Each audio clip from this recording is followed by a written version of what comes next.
His Royal Majesty Igwe Alex Uzodimma Onido as a Tramaya of Ogidi Kingdom, the quarter ministers, the Igwe in Council, Ndi Chiogidi, distinguished Umu Inwele Ogidi, home and diaspora. Ogidi Ekene Munu. It is to the honor and glory of the one and only God of the heaven and the earth that I make this humble statement to the people of Ogidi Kingdom as we celebrate our Nwafọ Ogidi annual festival.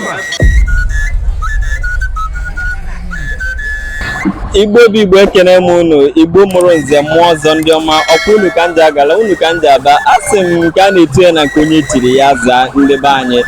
Na nke tata na nkwalite Igbo nke na-abịara gị site n'aka nwanne m nwoke bụ Maazị Chinwatakwakụ. Tata bụ ahịa Nkwọ, bụrụ abalị 20 n'ọnwa nke 7 n'afọ 2024 ka anyị nọ n'obodo dị ike ya bụ Ogidi nke dị n'okpuru mpaghara ọchịchị Idemmiri North Local Government nke dị na Anambra State, na-ewetara gị ka o si akpọtụ na ya bụ emume ha na-eme kwa afọ ọbụla nke a kpọrọ Nwafọ Ogidi.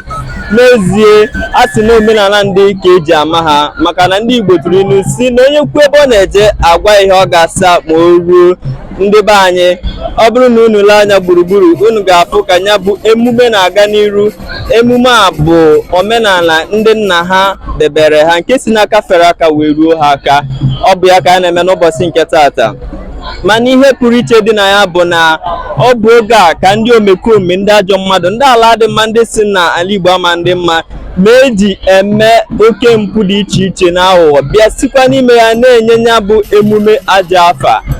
Mana nke afọ a pụrụ iche n'ihi na Ogidi niile etiele mkpu n'oke onu were kwuo sị na anya bụ ihe ya bịa na njedebe, n'ihi na ọ bụghị naanị ha bụ ụdara mụtara nwa na-apịwa ọnụ. Nke a mere igwe na ndị omebe iwu ya, ndị echichi, ndị ọkammụta nakwa ndị ọnụ na-eru n'okwu n'Ogidi ji wee nọ ọgbakọ pụrụ iche wee na-ekwusi onye ọbụla baa n'ụlọ ka ọdụ nwa ya ọdụ, ka onye ọbụla were ire ya gbuo eze ya ọnụ, na-ekwusikwa ike na-asị onye nwere nkịta tinye ya n'ịga, ka onye nwere nọ n'ọgba ama debekwa ya n'ebe ogige mgbochi, ka ọ wee nyere ha aka ịmata ihe kpatara o ji abụ na nwa ngwụrọ na-enwude onye ahụ ya zuru oke kwa afọ ọbụla mgbe emechara emume a bụ Nwafọ Ogidi.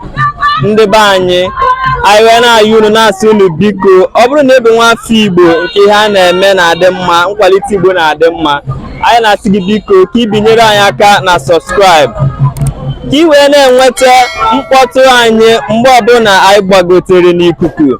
Anyị wee na-ayọkwazi gị na-asị gị biko gbadakwa n'ebe mkparịta ụka ya bụ comment section ka ị wee sonye anyị na mkparịta ụka. Abụ na onye na-agụ sọsọ nke ndị ọzọ dere, dee nke gị ka onye ọzọ gụọ ya, n'ihi na mmadụ ka ị bụ. Ụmụnne m, ka a ghara isi na mgbata ụtaba baa n'ime ahịa, n'ihi na ngụgụ ahịa atọ adịghị mma ịga mbọ. Ndị be anyị, chere m ka m bịa abụghị ịgba ọsọ, maka n'ezie na ọ bụ nwa ebulu na-azụ o wee bịa ọgụ. Chere m ka m bịa. Culture, entertainment, and tourism.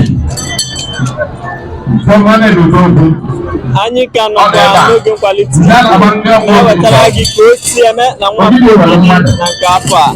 Afọ a bụ 2024 ka anyị nọ n'Ogidi.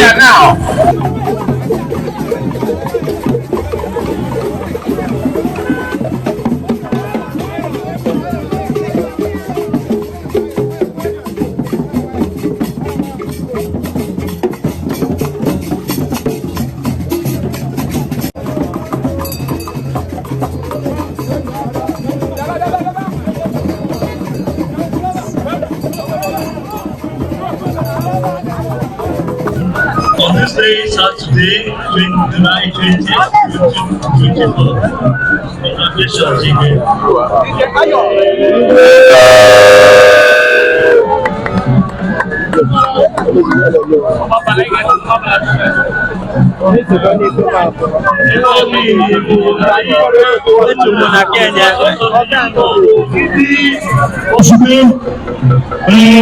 Can the special guest may I call on the President General Asatu Youth, Anambra, all President of the Youth, Anambra, Papa present support decorate yàrá ní ìgbẹ́.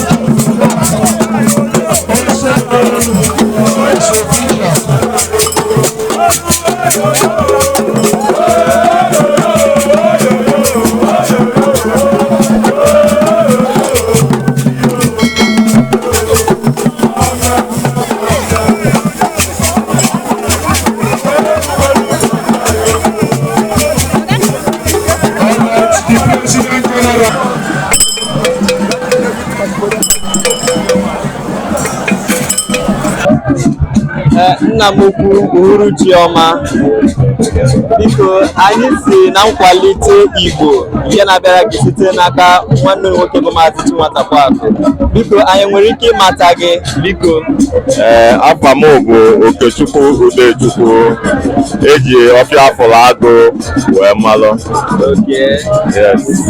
N'alụsọ nna anyị ukwu, amara m na ị bụ onye obodo a, biko ị nwere ike ịkọwara anyị ihe ọ bụ ya ka a na-eme tata n'Ogidi?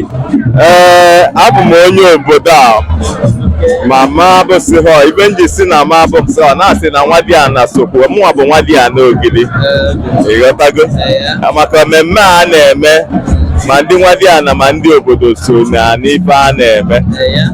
Mụnwa bụ ọfịa afọrọ agụ from Idani ka m si wee bịa bụrụzia nwa di a na n'Ogidi. Mmemme Nwafọ ka a na-eme maka ya. Ọ nwekwa ụmụnne m ma ndị si ofesi wee batasịkwa. Mmemme Nwafọ a na-abụ mmemme pụrụ iche n'arọ ka a na-emebi ya. Anyị na-akị ya ọfụma biko ibe nji si na anyị na-akị ya na anyị bụ ndị nwa di ya na so ekwu n'ife a na-eme ebe ọ bụ onye ọgbọ m na ndukwu ọgbọ n'Ogidi a, ịghọtago. So ọ mmemme eji enwekọrị aṅụrị ọnụ ndị niile ma ndị nwa di ya na ma ndị ọgọ ma ndị ikwu si abịa. Anyị anọkọrịrịkọrị ya, ịghọtago. So nọ mmemme pụrụ iche echetakasị ma ndị Nwafọ a ji wee na-ekwu udoba ọnwa okwu Ogidi na-ekwu sị na ya nọ n'ezi Ogidi eme Nwafọ.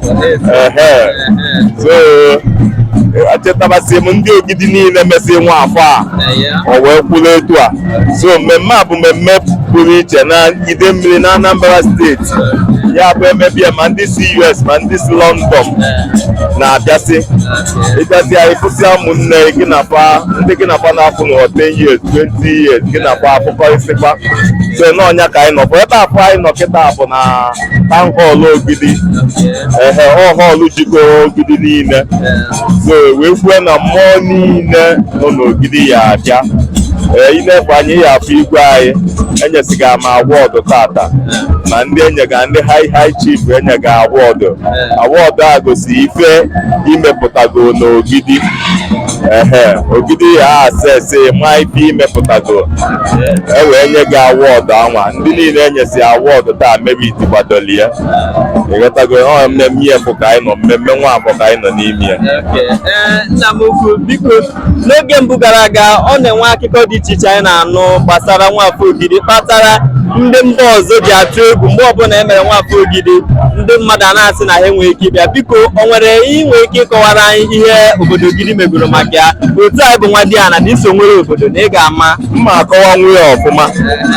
Ịma na abịa na Nwafọ a ọ bụrụ na ebu nọ Ogidi a mgbe a na-ebido Nwafọ apụ ewekwuo na achọghị onye agbata ife emi na onye ezi ya abịa wee so wee ti mmụọ n'Ogidi. Ndị ezi achọghị m ịkpọba obodo afa na-abịa emebiri anyị Nwafọ a. So anyị wee mụọ iwu na ya achọghịzi ndị ezi ya abịa na-eso na-eti mmụọ, ịghọtago. Ka anyị nwa wee maa onwe anyị ma onwe ife na-eme ka anyị maa na ụmụnne anyị Icheki arọ gara aga arọ na-abọ gara aga Nwafọ a mesi ọfụma onwe ha ajọ akụkọ anụ, ịghọtago. Ọ ndị ezi na-abịa emebi ibe gbasara Nwafọ a wee tizie iwu na onye ọbụla afọ ụda abụghị Nwafọ Ogidi wee so na-eti mmụọ na onwekwa ntaramahụhụ sofa wee nye efe onye akpata na Nwafọ a na-atọzi ụtọ. Daalụrị nne.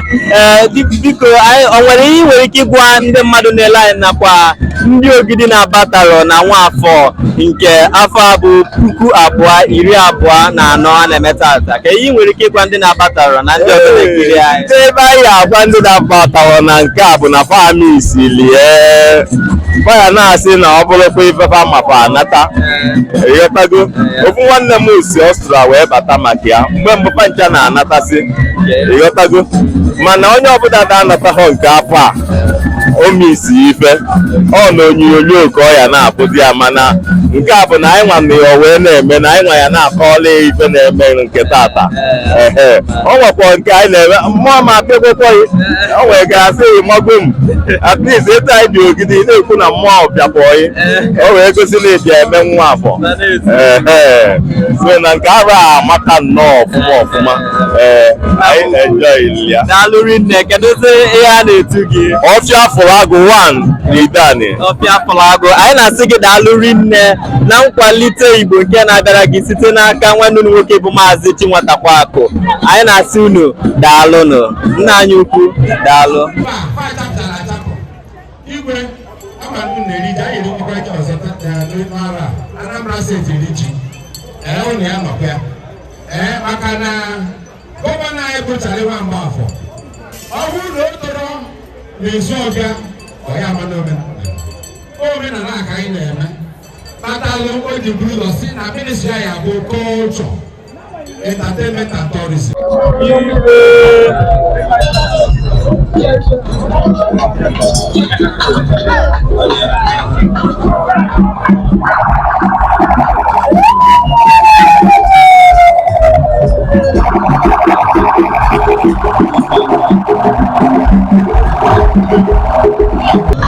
Ndị be anyị, ọ bụ n'ebe a ka anyị na-apịachie na nke tata na nkwalite Igbo, ebe anyị wetara gị Nwafọ Ogidi nke afọ a bụ 2024. Inekwezi anyị ga-ahụ na Igwe Eze Chioma abanyela n'ụgbọala ya ka o jee n'obi ya jee letakwa ndị ọbịa ndị ọzọ nọ n'ụlọ eche ya.